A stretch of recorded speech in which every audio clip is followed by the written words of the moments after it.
다 찾으셨으면 저와 여러분이 한 절씩 교독하도록 하겠습니다. 요한계시록 16장 12절부터 22절까지 제가 12절 말씀 먼저 보겠습니다. 또 여섯 천사가 그 대접을 큰 강 유브라데의 쏟음에 강물이 말라서 동방에서 오는 왕들의 길이 예비되었더라. 또 내가 보매 개구리 같은 새 더러운 영이 용의 입과 짐승의 입과 거짓 선지자의 입에서 나오니 그들은 귀신의 영이라 이적을 행하여 온 천하 왕들에게 가서 하나님 곧 전능하신 이의 큰 날에 있을 전쟁을 위하여 그들을 모으더라. 보라, 내가 도적같이 오리니 누구든지 깨어 자기 옷을 지켜 벌거벗고 다니지 아니하며 자기의 부끄러움을 보이지 아니하는 자는 복이 있도다. 새 영이 히브리어로 아마겟돈이라 하는 곳으로 왕들을 모으더라. 일곱째 천사가 그 대접을 공중에 쏟음에 큰 음성이 성전에서 보좌로부터 나서 이르되 되었다 하시니 번개와 음성들과 우레소리가 있고 또 큰 지진이 있어 얼마나 큰지 사람이 땅에 있어 온 이래에 이같이 큰 지진이 없었더라. 큰 성이 세 갈래로 갈라지고 만국의 성들도 무너지니 큰 성 바벨론이 하나님 앞에 기억하신 바 되어 그의 맹렬한 진노의 포도주잔을 받음에 각 섬도 없어지고 산악도 간데 없더라.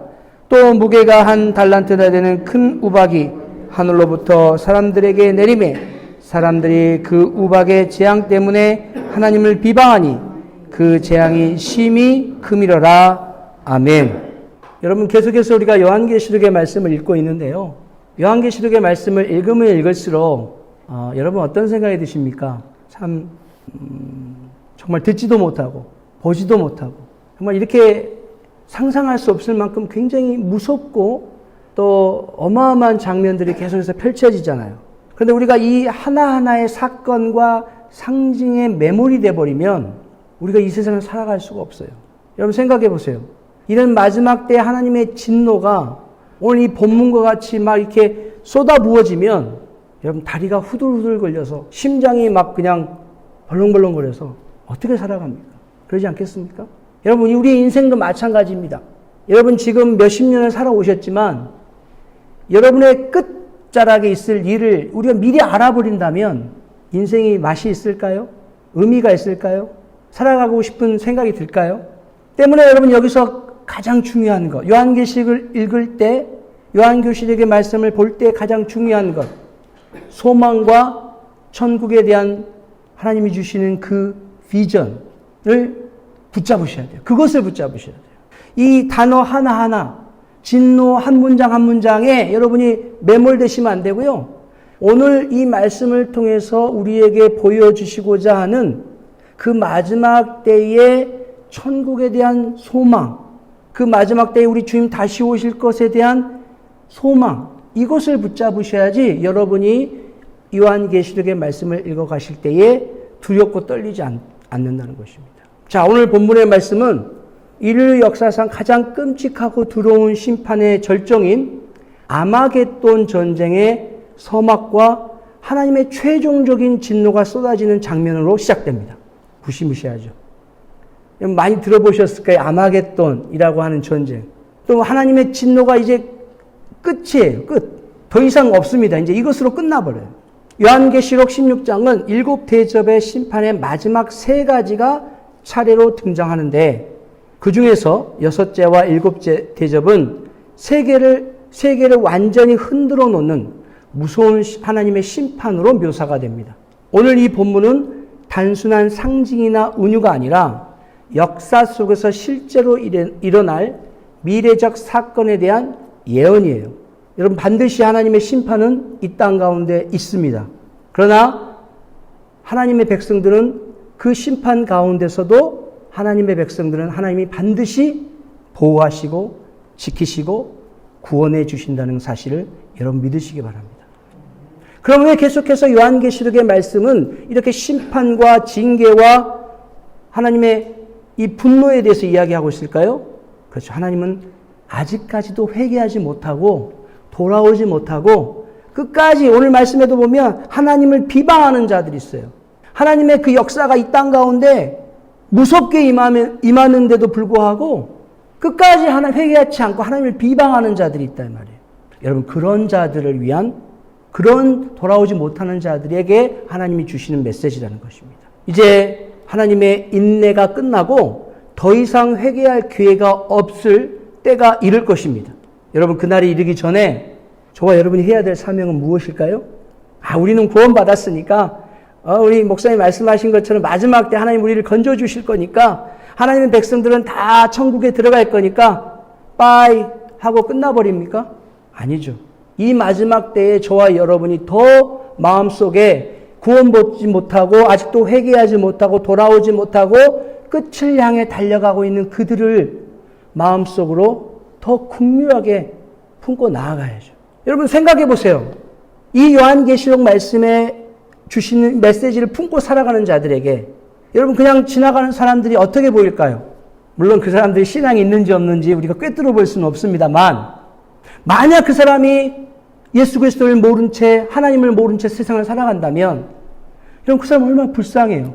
저렇게 좋은 집에 살고 좋은 옷을 입고 좋은 차를 타고 다니지만 저게 무슨 소용이 있어요? 끝에 가서 하나님의 진노의 심판 아래 놓이게 될 텐데 여러분도 마찬가지입니다. 아무리 좋은 음식을 먹고 아무리 행복한 삶을 산다 할지라도 예수 그리스도가 없는 삶은 하나님의 진노 아래에 있다는 것이에요. 얼마나 불쌍합니까? 때문에 이 말씀을 읽는 저와 여러분들은 그 사람들이 돌아오기를 하루속히 우리 예수 안으로 들어오기를 구원의 방주 안으로 돌아오기를 하나님의 몸된 교회로 들어오기를 위해서 기도하고 전도하고 또 끊임없이 그들에게 도전해야 하는 것입니다. 자, 오늘 본문에 보니까요, 이 하나님의 마지막 때에 일어날 이 심판이 두 가지로 6째 대접과 7대 대접으로 나누어집니다. 우리가 읽었던 12절에서 16절까지는 6째 대접에 대한 이야기가 나오고요. 그리고 17절에서 21절까지는 7째 대접에 대한 이야기가 나옵니다. 12절 말씀을 다시 한번 읽어보도록 하겠습니다. 시작. 또 6째 천사가 그 대접을 큰 강 유브라데에 쏟음에 강물이 말라서 동방에서 오는 왕들의 길이 예비되었더라. 여기서 이제 유브라데 강이 말랐다는 이야기가 나오는데요. 이것은 무슨 말을 의미하느냐? 이제 하나님의 심판이 준비가 되었다는 것을 의미합니다. 여기서 말랐다라는 이 헬라어의 원어는 여러분 여름에 햇빛이 쨍쨍 내리쬐 때 논이나 밭에 물이 말라서 바닥이 어떻게 돼요? 거북이의 등처럼 짝짝 갈라지는 걸 말하는 거예요. 그런 식으로 바짝 말라버렸다는 그런 의미입니다. 자, 유브라데 강은 고대 바벨론과 메소포타미아의 경계에 있었습니다. 이 유브라데 강은 적의 침입을 막는 천연 요새였습니다. 그런데 이제 그 강이 말라버린 것입니다. 이것은 단지 물리적인 변화, 즉 그냥 드라이 됐다 그런 뜻이 아니라 하나님께서 전 세계적 전쟁을 허락하시고 준비하신다는 사인인 거예요. 여러분 우리가 앞서서도 요한계시록을 보면서 배웠습니다마는 바벨론은 세상을 상징하는 것이죠. 세상의 거대한 권력, 하나님을 대적하는 세력을 상징하는 것이죠. 이제 하나님이 그 거대한 세상의 권력과 세상의 악을 향하여 심판을 하시겠다라고 하는 그 마지막 사인인 거예요. 자, 그리고 동방의 왕들의 길이 예배되었다. 이 동방의 왕들은 적 그리스도의 연합 세력을 의미합니다. 특별히 이 동방의 왕은 하나님의 뜻이 아니라 사단의 역사로 움직이는 어떠한 거대한 세력, 연합체를 말하는 거예요. 이들은 구약에 곡과 마곡이라고 하는 그 지명과 이름이 나오잖아요. 그 대적자들의 세력을 연상시킵니다. 에스겔서 38장과 39절을 여러분 나중에 읽어보시면 곡과 마곡에 대한 이야기가 나오는데 이들이 이스라엘 백성들과 하나님을 아주 극렬하게 저항했던 자들입니다. 거부했던 자들입니다. 대적했던 자들입니다. 자, 그런 사람들이 동방의 왕들이라는 것이죠. 그리고 새 더러운 영이 나온다고 그러는데 이것은 거짓 선지자들을 의미합니다. 보니까 이 거짓 선지자들은 영적 오염과 기만의 세력들입니다. 요즘 그런 생각들 많이 하시죠? 이 세상이 끝으로 향해 가면 갈수록 이 거짓 선지자들이 너무 많아요. 너무 판을 쳐요. 최근에 뉴스를 보셔서 아시겠지만 많은 사람들이 알고 있는 거짓 선지자의 대표적인 통일교, 많은 사람들을 미혹하고 거짓된 진리를 가르치잖아요. 그 검찰이 압수수색을 하기 위해서 이렇게 그 하늘궁이라고 하나요? 그들의 본산지를 이렇게 막 찾아 올라가는데 그 앞에 모여서 무릎을 꿇고 막 그냥 땅을 치면서 막 그 젊은이들이 막 울면서 막 애통해 하는데 그런 뉴스 보셨어요? 아직 못 보셨나요? 이 말세를 향해 가면 갈수록 이 거짓 선지자들이 정말로 기승을 부립니다.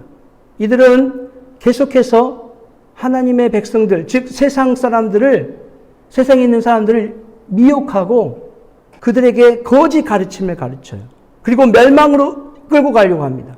자, 마지막 때는 하나님께서 이러한 거짓 선지자들, 즉 새 더러운 영을 반드시 심판하십니다. 그리고 이제 15절 말씀에 보라 내가 도적같이 오리니 라고 경고의 말씀을 하십니다. 이 경고의 말씀은 예수님의 음성이에요. 갑작스러운 도둑처럼 오시는 예수님, 준비되지 않는 자들은 심판을 피할 수가 없습니다. 여기서 헬라어 도덕같이라는 말은 예고 없이 미리 우리에게 언지를 주지 않고 오신다는 말씀입니다. 여러분, 그래서 우리가 이 마지막 때에 깨어 기도해야 되는 거예요. 깨어 근신해야 되는 거예요. 예고 없이 오십니다. 내일 당장 오실 수도 있어요. 아니, 목사님 무슨 그런 말씀을 하세요? 아직 나 준비가 안 됐는데요? 아닙니다. 여러분, 오늘 준비하셔야 돼요. 오늘. 굉장히 무서운 말씀입니다. 여러분, 당장 오늘 저녁에 오실 수도 있어요. 아니, 무슨 목사님 그렇게 심한 말씀을 하세요? 아닙니다. 아무도 알 수가 없어요. 때문에 우리는 매 순간순간을 깨어 있으며 이 마지막 때를 준비하며 살아가야 됩니다. 그리고 이제 17절부터 21절까지는 일곱째 대접의 심판의 완성이 이제 시작됩니다. 17절 말씀 한번 보겠습니다. 일곱째 천사가 그 대접을 공중에 쏟음에 큰 음성이 성전에서 보좌로부터 나서 이르되 되었다 하시니, 자, 하늘로부터 이제 어떤 선언이 나오는데 되었다라는 말씀이 나와요. 되었다. 자, 이것은 뭘 의미하느냐? 이 헬라어 원어는 완결된 상태, 이제 이미 완료된 일이라는 것입니다. 하나님의 마지막 심판이 선포되어지면서 이제 하나님의 그 인내가 끝났다라는 것이에요. 더 이상은 없어요, 이제 이 일곱째 대접의 심판이 시작되면요, 더 이상의 하나님의 인내는 없습니다. 이제 끝이에요. 지금까지는 계속해서 하나님이 기다려 주셨지만 이 심판으로 인해서 이제 마지막 때가 완성이 되는 거예요. 그러면서 18절에 보니까 번개와 음성들과 우레가 있고 또 큰 지진이 있어 사람이 땅에 있어 온 일에 이같이 큰 지진, 이렇게 강한 것이 없었더라. 전 우주적인 격변이 일어나는 겁니다. 여러분, 마지막 때의 심판은요, 그냥 여기서 조금, 저기서 조금, 여기서 홍수가 일어나고 저기서 지진이 일어나고 이런 게 아닙니다. 마지막 때에 하나님이 완전하게 마침표를 찍으실 때의 심판은 전 우주적인 변화가 있다는 것입니다. 결코 이 변화는 어떤 지역에 한정되어 있지 않고 어떤 에어리어에 멈춰 있지 않고 온 우주, 전 지구가, 우리가 살고 있는 이 모든 곳이 뒤틀리고 변화된다는 사실입니다. 때문에 그 누구도 이 마지막 심판에서 하나님 앞에서 숨을 자가 없어요. 이것은 단순한 자연재해가 아닙니다. 그냥 여기서 불이 좀 나고 홍수가 지고 이런 게 아니에요. 하나님이 직접 개입하셔서 심판하시는 우주적인 심판이라는 것입니다. 큰 성의 이 세 조각으로 그렇게 나누어진다는 것은 바벨론의 붕괴를 의미합니다. 19절 말씀에 보니까 큰 성이 세 조각이 되어 만국의 성들이 무너진다라고 했어요. 여러분, 아까도 말씀드렸지만 이 큰 성은 바벨론을 의미하고 이 바벨론은 세상의 어떤 권력의 대표, 집합체라고 했습니다. 이 바벨론은 정치적, 종교적, 경제적 세력의 상징을 말합니다. 하나님께서 이제 그들을 기억하시고 그들의 죄에 대한 진노의 잔을 쏟아 부으시겠다고 말씀하시는 것입니다. 이것이 바로 하나님의 정의의 실현인 것입니다. 그리고 하늘에서 떨어지는 큰 우박에 대한 이야기가 나옵니다. 무게가 1달란트나 되는 큰 우박이 하늘로부터 사람들에게 떨어진다고 그랬어요. 여러분 1달란트가 얼마나 되는 무게인 줄 아세요? 1달란트는 34에서 45kg 정도 되는, 34에서 45kg이라고 하면 어느 정도로 생각해야 될까요? 쌀 한 포대가 장로님 몇 킬로그램입니까? 40파운드 정도 되는데, 킬로그램으로 그 정도 되는, 여러분 쌀 한 포대 정도 되는 우박이 떨어진다고 생각해 보세요. 그거 하나 들고 집에 들어 나르기도 쉽지 않죠. 그래서 남편들이 이거 좀 들어줘 그러면은 막 짜증 내잖아요. 맨날 밥은 먹으면서 이제 쌀은 안 들어다 주고. 여러분 그런 무게의 쌀이 하늘에서 우박으로 떨어진다고 생각해 보세요. 이 엄청난 크기의 우박은 문자 그대로 사람을 짓눌러 버립니다. 하나님이 친히 심판하시는 장면이라는 거예요. 하지만 사람들은 회개치 않고 하나님을 비방하기 시작합니다. 이미 그들의 마음은 하나님의 심판 앞에서 완악해져 버렸어요. 이게 타락한 인류의 본질인 것입니다. 이제 말씀을 좀 맺으려 합니다. 제가 서두에 좀 무섭게 시작을 했습니다만 그럼에도 불구하고 우리가 놓치지 말아야 할 사실, 계시록을 읽어가시면서 끝까지 여러분이 붙잡아야 될 사실은 뭐다? 하나님 나라의 심판과 함께 아울러서 하나님의 백성들에게 하나님의 보호하심과 지켜주심이 있다는 것입니다. 그리고 여러분 그 심판의 날에 여러분이 그 심판을 받는 자리에 서 있는 게 아니라 하나님과 함께 심판하는 자리에 서 있다는 것이에요. 여러분 그 하나님과 함께 심판하는 자리에 서 있다고 하는 그 말씀이 이제 이후에 나옵니다. 여러분 이것이 우리에게 희망과 소망인 것이에요. 이게 바로 우리가 은혜인 것입니다. 사랑하는 성도 여러분, 오늘 본문은 단지 무서운 심판의 경고가 아닙니다. 이것은 우리에게 지금은 은혜의 날임을 깨닫게 하는 말씀입니다. 무슨 날이라고요? 은혜의 날이에요. 저와 여러분이 하루하루를 살아가고 있는 이 마지막 때는 심판의 날이기도 하지만 하나님의 백성들에게는 은혜의 날이에요. 하나님은 오래 참으시며 회개하기를 기다리십니다. 그러나 그 인내는 영원하지 않습니다. 하나님의 진노는 현실이며 때가 되면 반드시 실행하십니다. 그리고 예수 그리스도 안에 하나님은 피난처를 두십니다. 회개하고 복음을 붙드는 자들에게는 하나님의 구원의 은총을 베풀어 주십니다. 지금이 그 은혜를 받을 만한 때입니다. 아직까지 문이 열려 있습니다. 저 여러분 어떻게 하시겠습니까? 이제 그 열려진 구원의 문에 나만 혼자 들어가는 것이 아니라 나뿐만 아니라 내가 가장 사랑하는 그 사람들과 함께 들어가야 되지 않겠습니까? 오늘 이 말씀을 기억하시면서 함께 잠깐 적용하고 또 결단하는 기도를 함께 드리겠습니다.